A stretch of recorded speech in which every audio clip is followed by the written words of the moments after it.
मुलापाठोपाठ वडील राधाकृष्ण विखे पाटीलही मोदींच्या नगर येथील सभेत भाजपात प्रवेश करण्याच्या चर्चांना पूर्णविराम मिळण्याची शक्यता असून विखे पाटील हे भाजपात प्रवेश करणार नसल्याची खात्रीशीर माहिती विखेंच्या नजीकच्या सूत्रांकडून मिळाली आहे।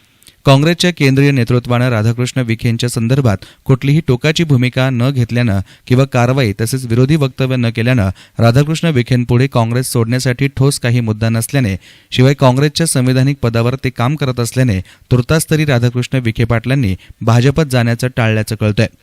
नगर दक्षिणेतून मुलगा सुजय विखेंना उमेदवारी टाळल्यानं नाराज असलेले विखे काँग्रेस सोडतील अशा बातम्या पक्षांतर्गत विरोधकांनीच पेरल्या अशीही विखेंच्या गोटातून माहिती मिळते।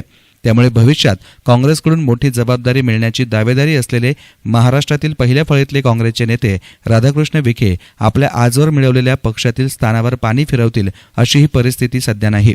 त्यामुळे लोकसभा प्रचारापासून अलिप्त राहिलेले सिनियर विखे पाटील आगामी काळात विधानसभा निवडणुकीत काँग्रेसच्या हातात हात घट्ट करतात की काँग्रेसचा हात सोडून भाजपाचं कमळ हातात घेतात हे लोकसभेच्या निकालानंतरच स्पष्ट होणार आहे।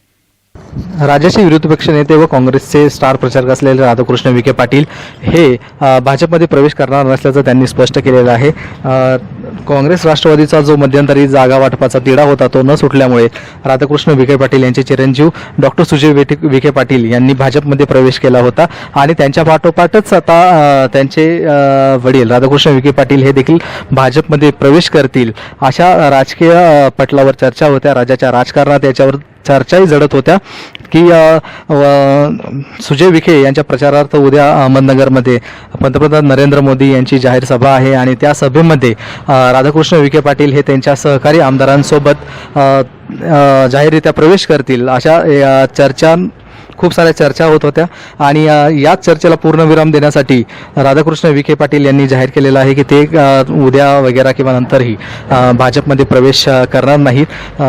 जी नाराजगी होती त्यांची की काँग्रेसने एक विनिंग कॅन्डिडेट गमावलेला आहे काँग्रेस राष्ट्रवादीच्या वादामध्ये जागेंच्या वादामध्ये जे 1991चा त्याला संदर्भ दिला जायचा पवार आणि विखे कुटुंबांचा, तर पवार साहेबांनी त्याचाच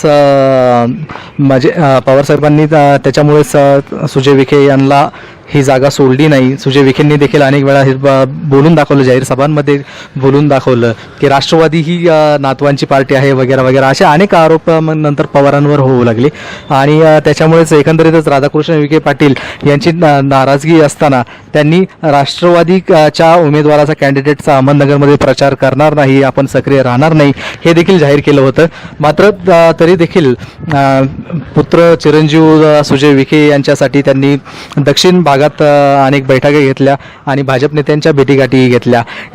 एकंदरीतच यामुळे काँग्रेसमध्ये कुठेतरी दबाव तंत्र निर्माण केलं गेलं की विखे भाजपमध्ये प्रवेश करणार आहेत।